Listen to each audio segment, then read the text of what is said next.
परित्राणाय साधूनां विनाशाय च दुष्कृताम् धर्म संस्थापनार्थाय संभवामी युगे युगे.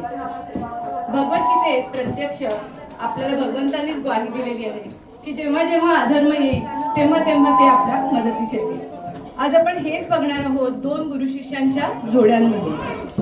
एक आहे आपली श्रीराम आणि हनुमान ही जोडी आणि दुसरी आहे ही शिवराय आणि समर्थ ही जोडी.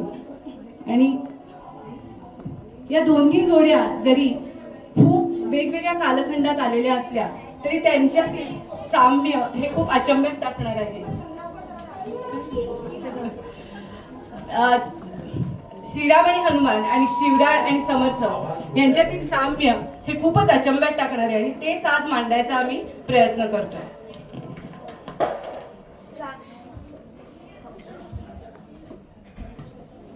राक्षसांचा दुर्जनांचा अधर्माचा निपात करायला विष्णूने जे अवतार घेतले त्यातील आपल्या समर्थांचे आराध्य दैवत म्हणजे श्रीराम. रावणाने सर्वत्र धुमाकूळ घातला होता. ऋषीमुनीच्या तपाचरणात अडथळा आणणे, त्यांना बंदिवासात टाकणे, स्त्रियांना दासीप्रमाणे वागवणे अशा कुरपतींनी सर्व जेरीस आले होते. ब्रह्मदेवाकडून मिळालेल्या वरामुळे मानवी अवतार म्हणूनच जन्म घेऊन त्याचा नाश आवश्यक होता आणि म्हणून अयोध्या नगरीत दशरथ आणि कौसल्य पोटी श्रीराम जन्माला आले. आता अयोध्या उत्तरेत आणि रावण तिथे दक्षिणेत. रावणाचा संहार व्हायला, दोघांची गाठ पडायला घटनाक्रम हवाच. खरंच कैकेयीला मिळालेल्या वराचे निमित्त, दशरथाचे पुत्रवियोगाचे प्रारब्ध अशा कारणांमुळे रामाला वनवासात जावे लागले. तिथून रावणाने सीतेचे हरण केले. जटायूने सांगितल्याप्रमाणे तसेच सीतामाईची आभूषणे यांचा मागोवा घेत श्रीराम आणि लक्ष्मण दक्षिण दिशेने निघाले. दितीचा मुलगा धनु याने आणि माता शबरीने सीतेचा शोध घेण्यासाठी सुग्रीवाची मदत घ्यावी असे सुचवले. त्या दिशेने त्यांनी मार्गक्रमण सुरू केले. आता बघूया प्रत्यक्ष राम आणि हनुमान यांची भेट कशी झाली ते.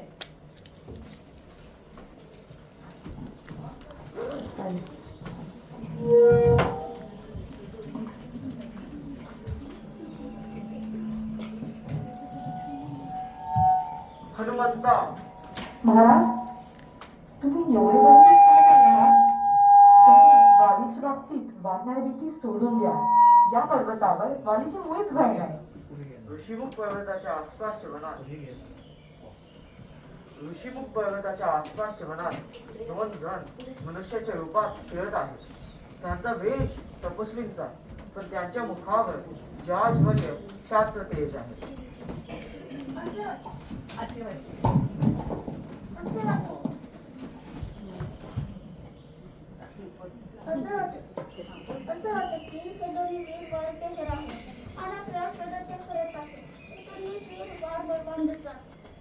वालीकडूनच आले असतील असं आम्हाला वाटतं. ते गुप्त रूपाने फिरून आपल्या कक्षा काढण्या वालीला देणार नसतील असा माझा संशय आहे. हनुमंता, तू सामान्य मानवाच्या रूपाने जाऊन इथे का आले आहेत? त्यांना काय पाहिजे आहे त्याचा छडा लाव. त्यांचा इतिहास हेतू शोधावा लागेल. तुला ते दोघे जर का सज्जन वाटले तर माझी परिस्थिती सांग, माझी स्तुती कर, त्यांचा आपल्यावर विश्वास बसेल असे प्रयत्न कर. आलं लक्षात, लगेचच निघतो.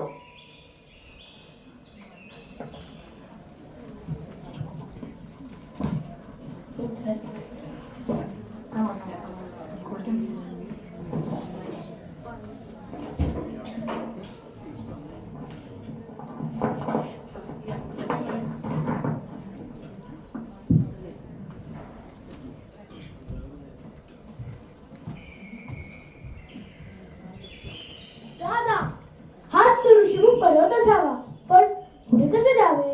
पुढच्यात अवघड दिसते. लक्ष्मणा, ते बघ, कोणीतरी येत आहे. कोणी सज्जन ब्राह्मण वाटतात.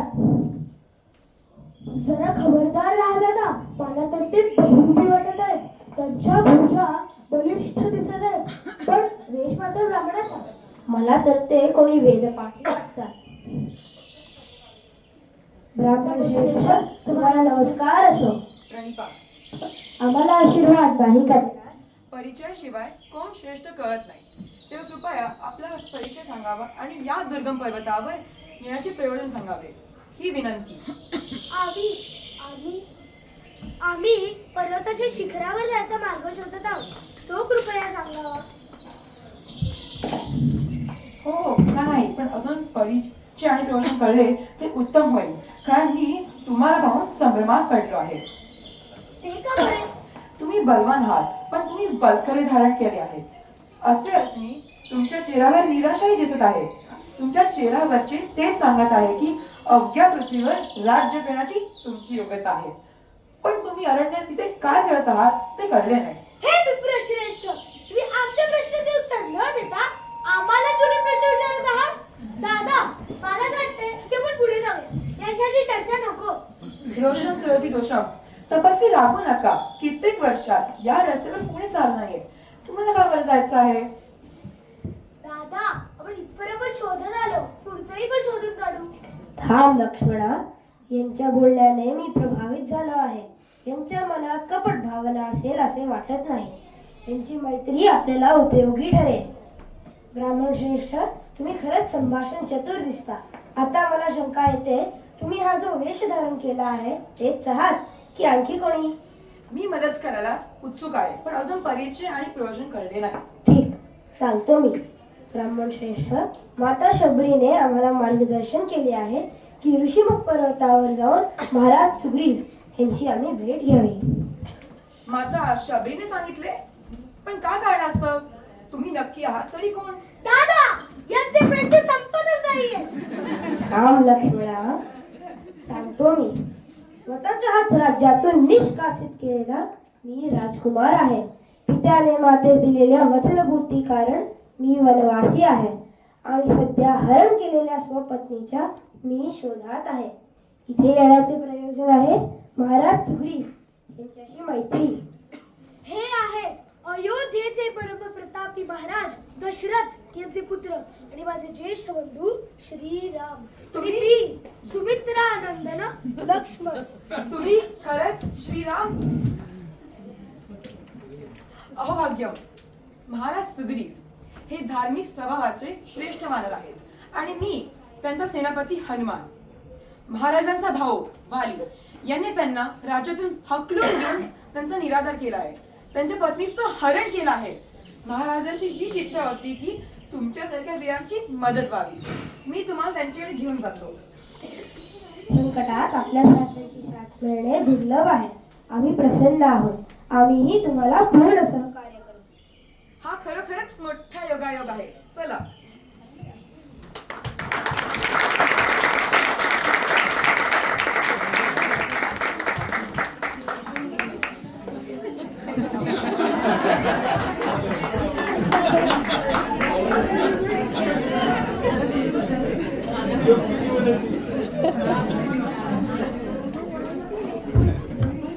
आता बघूया कट 2, म्हणजे येऊया आपल्या दुसऱ्या गुरु शिष्यांच्या जोडीकडे. चांगले वाईट धर्म अधर्म हे चक्र चालूच राहते. आपल्या भारतवर्षावर अनेक आक्रमण झाले, पण त्यांचा जोर 12व्या शतकापासून वाढताच गेला. 400 वर्षात काहीच प्रयत्न झाले नाहीत असे नाही, पण त्याचे जोर पुरेसे नव्हते. इसवी सन 1608 मध्ये रामनवमीला रामजन्माच्या वेळीच एका पुरुषोत्तमाचा जन्म झाला, म्हणजेच आपले समर्थ रामदास स्वामी. 12व्या वर्षीपासून त्यांनी तपश्चर्याला प्रारंभ केला आणि पुढे 12 वर्ष तपश्चर्या केली. त्यानंतर हिमालयात गेले. प्रत्यक्ष श्री रामचंद्रांच्या आज्ञेवरून धर्म संस्थापनेचे कार्य सुरू केले. धर्मकारणाला राज्यकर्त्याची साथ लागतेच हे समर्थ ओळखून होते. धर्मकारण आणि राजकारण हे कधीच पूर्णपणे वेगळे करता येत नाही. समर्थांना अशा एका नेत्याची आवश्यकता होती. आता योगायोग म्हणावा की विधिलिखित की आणखी काय माहीत नाही.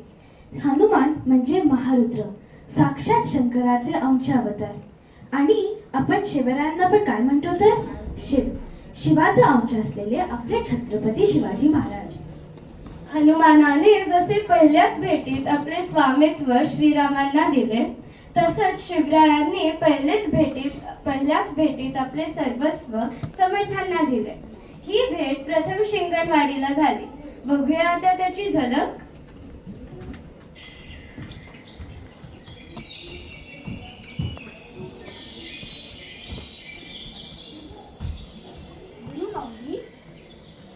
गुरुमाऊली, राजे आपल्या भेटीस आले आहेत. उद्धवा, तू त्यांना मंदिराकडे घेऊन जा. त्यांना म्हणावं, प्रथम श्रीराम दर्शन घ्या. सभा मंडपात सुखासनी बसा. आम्ही येतच आहोत म्हणावं. गुरुमाऊली, सगळं सांगून झालं, पण राजे म्हणाले, जिथे स्वामी असतील तेच आमचे श्रीराम मंदिर, तेथील दगड माती तेच आमचे सुखासन, आणि इथेच येत आहेत. उद्धवा, त्यांना म्हणावं, या वृक्षस्थळी आज पहाटेपासून आम्हीही त्यांची आतुरतेने वाट पाहत आहोत. जशी आज्ञा गुरुमाऊली.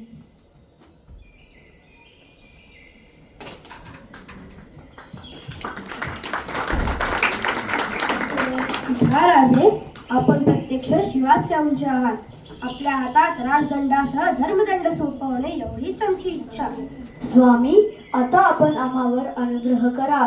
आम्ही अजून लहान आहोत. प्रतिकूल परिस्थितीशी झगडताना कधी कधी आम्ही डगमगतो. आपला हा धर्मदंड पेलण्याची ताकद आणि खंबीर उभे राहण्याची शिकवण द्यावी.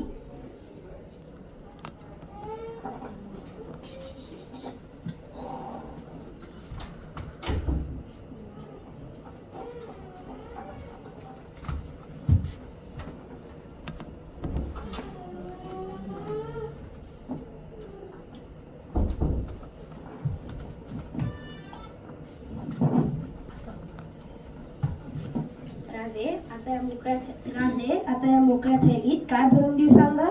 आपल्या अनुग्रहाचा आणि उपदेशाचा मी अभिलाषी आहे स्वामी. ठीक आहे.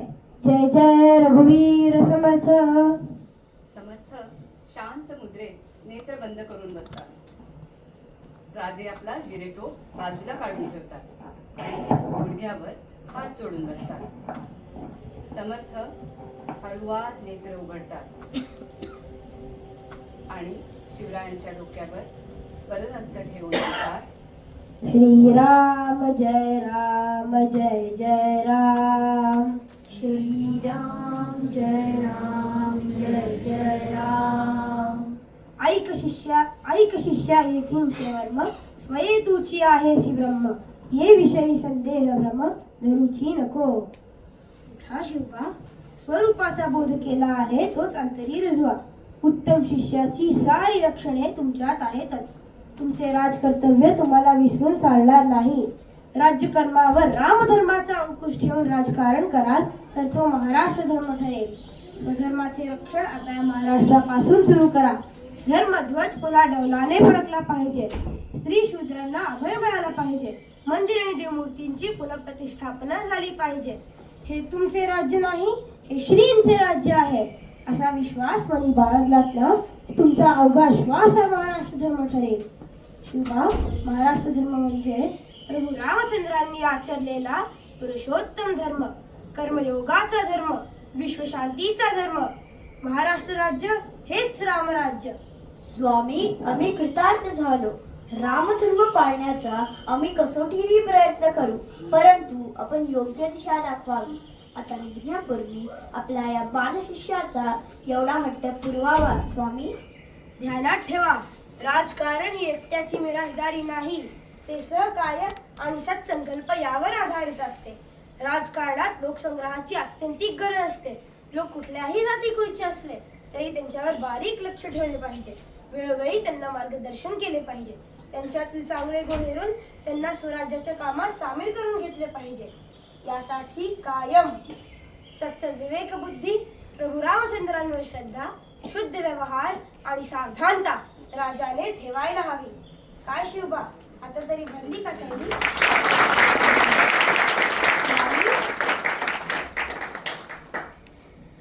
स्वामी, आपला अखंड सहवास लाभला तरच ही थैली भरेल कदाचित. आपण कृपा करावी. माझे. आम्ही गोसावी राजगृही वास्तव्य नाही, पण काही काळ आम्ही आपल्या नजदीकच्या जंगलात राहू. गडाशी सतत संपर्कात असू. आता तरी भरली का नाही थैली. जय जय वीर समर्थ.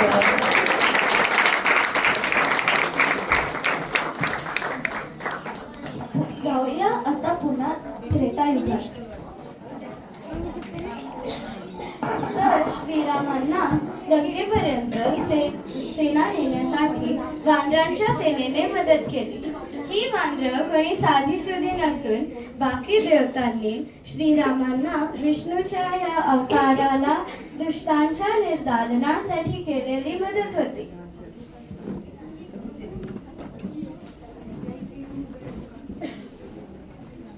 आता हीच मदत कशी केली होती ते आपण नृत्यातून सादर करणार आहोत.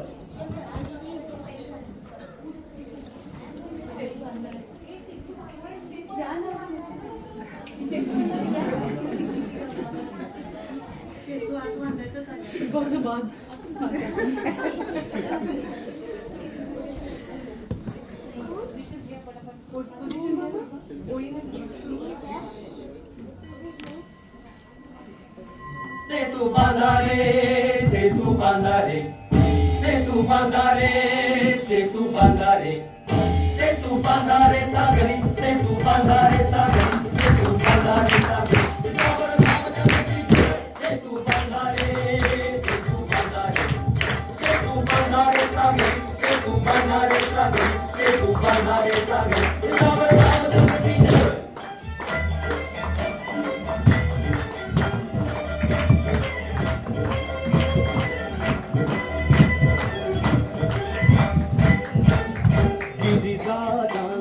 देवनी खळुनी गजांतशाच्या शिळा उचलुनी. गिरिराजांचे देवनी खळुनी गजांतशाच्या शिळा उचलुनी. जळात जारे गवेठ करुनी. श्रीराम श्रीराम श्रीराम श्रीराम. जळात जारे गवेठ करुनी. सेतू बंधने जोडून ओढा सेतू बंधने जोडून ओढा समीप लंकापुरी. सेतू बांधारे सागरी सेतू बांधारे सागरी सेतू बांधारे सागरी. चिलावर रामचंद्र की जय.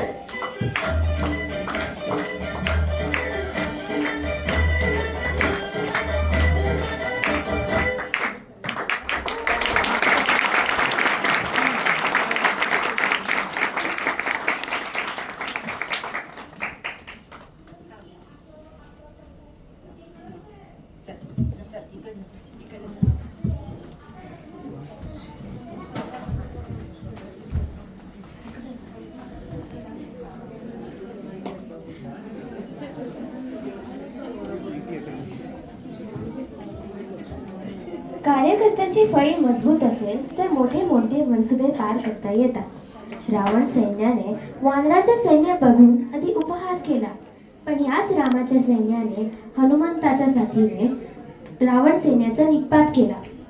आणि आता हेच आपण बघूया पुन्हा एका नृत्याच्या माध्यमातून.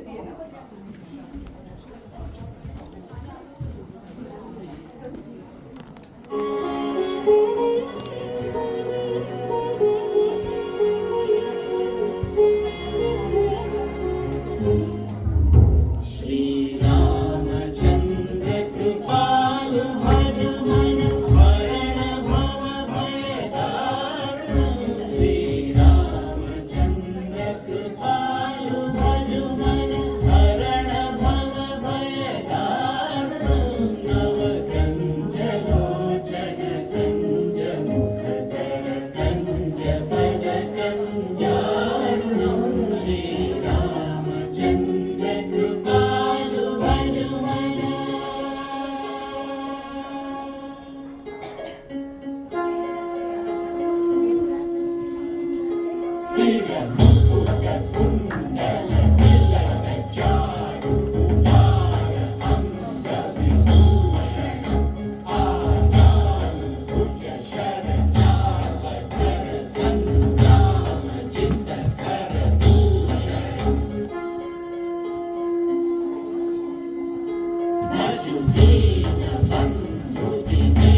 पुन्हा वळूया आपल्या दुसऱ्या जोडीकडे.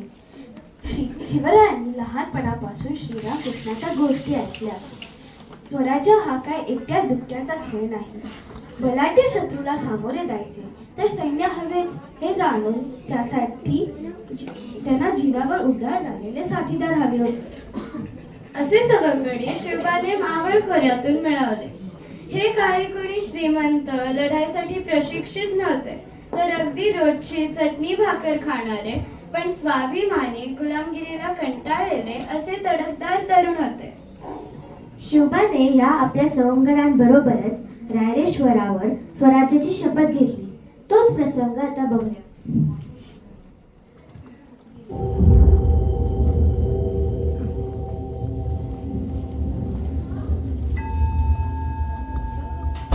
राजा, तुम्ही सांगितल्याप्रमाणे एक जंगमाला इथे रायरेश्वरावर पूजा करायला सांगितले जी.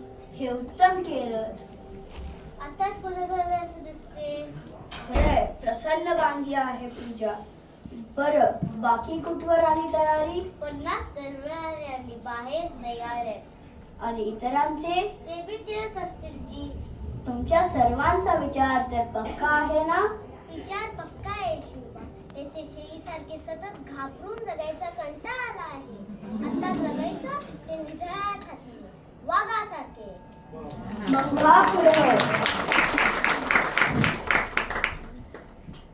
शंभो हर हर महादेव. हे महादेवा, आज तुझ्या प्रेरणेने आम्ही हिंदवी राज्याची शपथ घेत आहोत. हिंदवी राज्य स्थापन व्हावे ही श्रींची इच्छा, आणि जोवर हिंदवी राज्य स्थापन होत नाही तोवर आमचा रक्ताचा प्रत्येक थेंब स्वराज्यासाठी वाहण्याची आमची तयारी आहे, आणि त्यासाठी आम्ही कटिबद्ध आहोत. हर हर महादेव.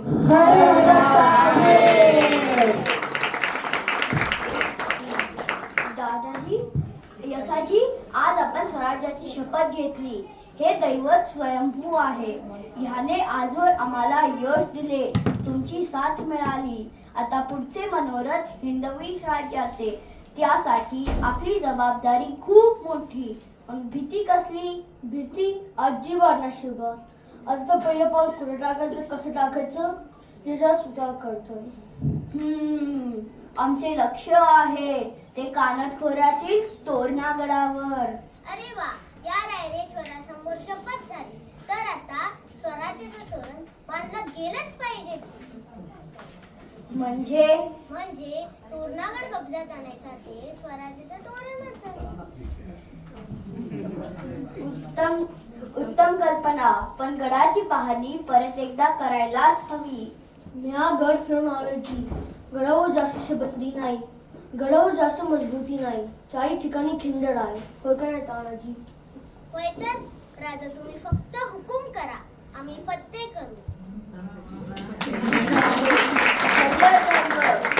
दादाजी, यसाजी, तानाजी, तुमच्या सर्वांची माणसे तर तयार आहेत ना? होय, अगदी आपल्या हकीत आहे. गड लवकरात लवकर ताब्यात घेऊ. हर हर महादेव. हर हर महादेव.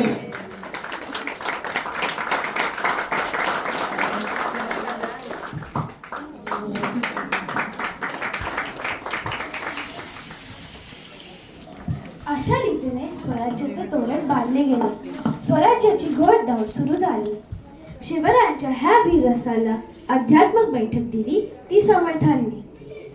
समर्थ आणि शिवराय यांच्या कधी, किती, केव्हा भेटी झाल्या ह्याचे सर्व डिटेल्स उपलब्ध नाहीत, कारण ह्या भेटी अतिशय गुप्त असत. समर्थांनी शिवरायांना सांगितलेले राजधर्म, शास्त्रधर्म बघितले तर लक्षात येते की ट्रस्टवर्दीनेस आणि सिक्रेसीला समर्थांनी किती महत्त्व दिलं आहे. शिवरायांना लागणारी ही सगळी फौज तयार करण्यासाठी त्यांनी बलोपासनेवर भर दिला. जागोजागी मठ उभे करून तरुणांना बाल्यांना मैदानी खेळांची गोडी लावली. श्री समर्थ स्वतः रोज 1200 सूर्यनमस्कार घालत असे. बळी तो कान पिळी हे समर्थांनी निरीक्षणे होते. कमकुवत शरीर कमकुवत मनाचे घर असते. आणि म्हणून त्यांनी कोदंडधारी राम व हनुमान यांची उपासना सांगून बळोपासनेवर भर दिला. ह्याच बळावर शिवराय मूर्तिभंजक अफजल खानला कसे सामोरे गेले ते गाण्यातून व्यक्त होतं.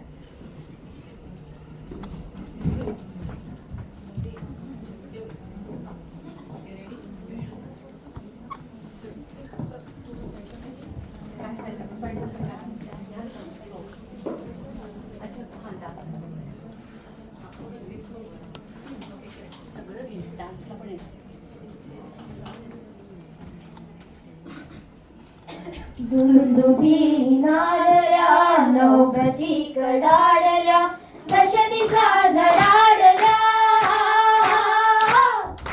केसरी गुहे समीप मत्त हत्ती चालला मत्त हत्ती चालला वाकुणी अदिलशहास कुर्णी सात देवनी प्रलयकारी तो प्रचंड खान निघे तुम्ही हातरली धरणी व्योम शेषली शहारला केसरी गुहे समीप मत्त हत्ती चालला मत्त हत्ती चालला खान चालला पुढे अफाट सैन्य मागुनी उंट हत्ती पालक्याची रांग लांब लांबली टोळ धाडकी निघे स्वतंत्रता गिळायला केसरी गुहे समीप मत्त हत्ती चालला मत्त हत्ती चालला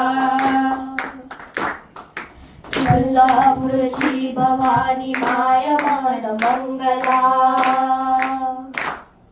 राऊरात अदम खान दैत्यांसह पोचला मूर्ती भंगरी मनात चित्रगुप्त हासला केसरी गुहे समीप मत्त हत्ती चालला मत्त हत्ती चालला श्रवण तप्त तैलसे शिवास वृत्त पोचले रक्त तापले करात खड्ग सिद्ध जाहले कालियास मर्दण्यास कृष्ण सिद्ध जाहला केसरी गुहे समीप मत्त हत्ती चालला मत्त हत्ती चालला सावधान हो शिवा वैराची रात्र ही सावधान हो शिवा वैराची रात्र ही काळ येतसे समीप साध तूच वेळ ही काळ येतसे समीप साध तूच वेळ ही देऊनी बळी अजास तोषवी भवानीला केसरी गुहे समीप मत्त हत्ती मारला मत्त हत्ती मारला दुबीनी नादल्या नौबती कडाडल्या दश दिशा झडाडल्या केसरी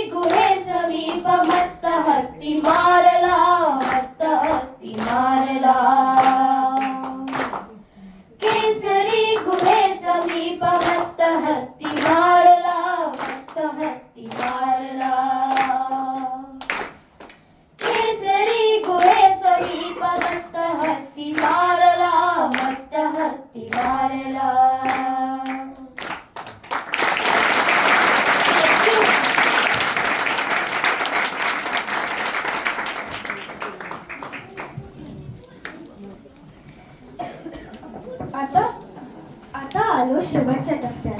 हा वीररस सतत तेवत ठेवण्यासाठी समर्थांनी शक्तीचा आदर्श म्हणजे भीमरूपी असे हनुमान यांची मंदिरे स्थापन केली. आज शास्त्र सांगते की व्यायाम केल्याने हॅपी हॉर्मोन्स तयार होतात वगैरे. त्रिकाल्याने समर्थांनी ते तेव्हाच जाणले असतील, त्यात नवल ते काय. सगळेच पुढारी झाले तर पुन्हा चढावर माझे हे उमजून शक्ती असूनही आपल्या आदर्शाच्या पायाशी दासत्व स्वीकारून हे आयुष्य सार्थकी लावता येते याचे उदाहरण समर्थांना लोकांसमोर ठेवायचे होते. असा मारुतीदास समर्थांचा जणू काही सखाच त्याचीच स्तुती आता सादर करतोय.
शिवरायांची स्वराज्याची गोदा अशीच अविश्रांत अविरत चालू राहिली.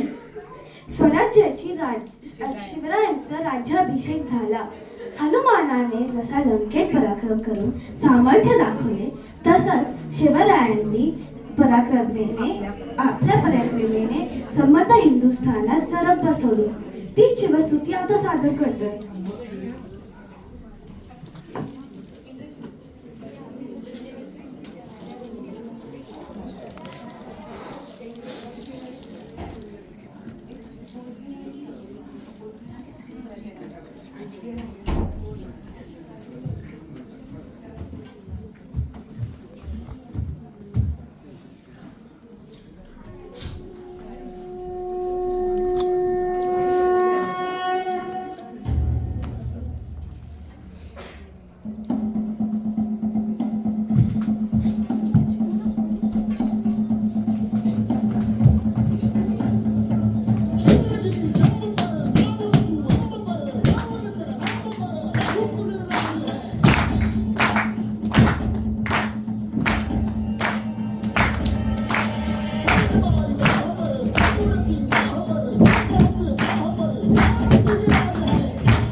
रामायणात जसे घडले तसेच समर्थ आणि शिवरायांच्या काळातही घडले.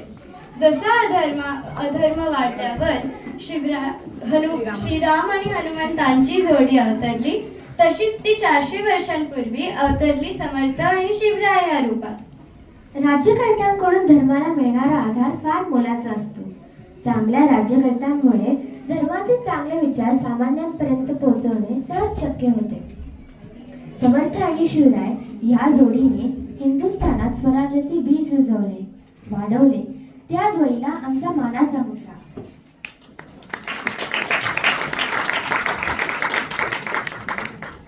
जय जय रघुवीर समर्थ. धर्मकारण आणि राजकारण हे पूर्णपणे कधीच वेगळे काढता येत नाही. सध्या असलेल्या भारताच्या परिस्थितीवरूनही आपल्याला ह्याचा अंदाज येतोच. आपला इतिहास पण आपल्याला हेच सांगतो की अराजकतेला, अन्यायाला चांगुलपणाने उत्तर देऊन कधीही भागत नाही. त्यासाठी गनिमी कावाच लागतो. आपल्या ठाव बालमनाचा या संस्कार वर्गातही आपण संतांच्या, थोरा मोठ्यांच्या गोष्टी सांगतो. आपल्या राहुल दादाचा विषयच हा आहे की संत आपल्याला काय शिकवतात, आपण कसे वागावे. आतापर्यंत इनफॅक्ट 3 दिवस आपल्याला योगेश भाऊ पण तेच सांगतायत की आपल्याला इतिहासातून काय घ्यायचंय ते महत्वाचं आहे. बाकीच्या निकी गोष्टींवर फोकस करण्यापेक्षा आपण कसे वागायला हवे याची प्रेरणाच आपल्याला इतिहास देत असतो आणि आपण हेच इतिहासातून शिकायचे असते.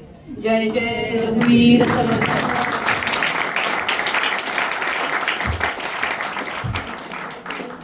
तुझ्या सगळ्या टीमला पहिले बाहेर घेऊन ये.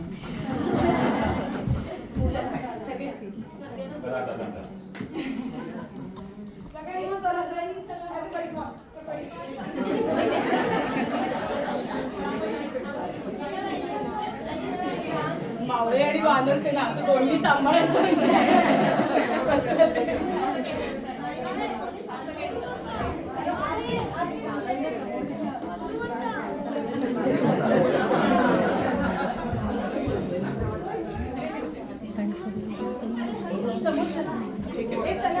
सगळ्यांनी मास्क काढून या.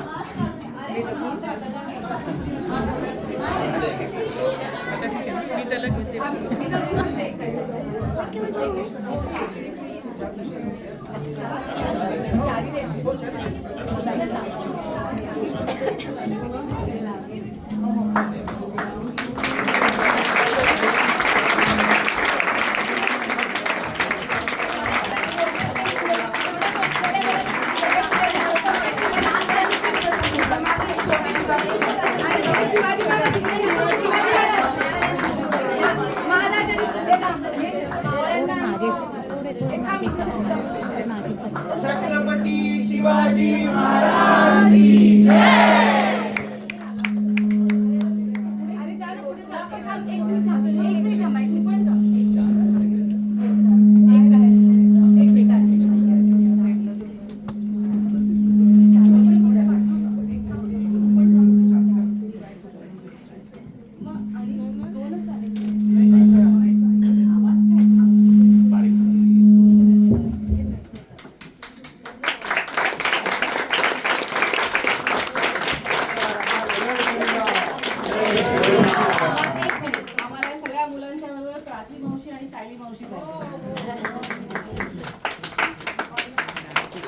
या मुलांची नाटिका प्राची वेलणकर आणि सगळे डान्स जे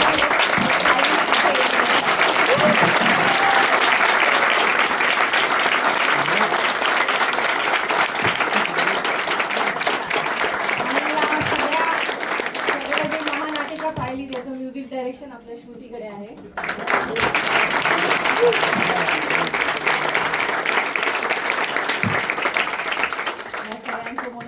आभार. आपल्याला एक मुलं सांभाळताना कठीण असतं. 27 मुलांची सकट यांनी कशी प्रॅक्टिस केली यांचं यांना माहिती.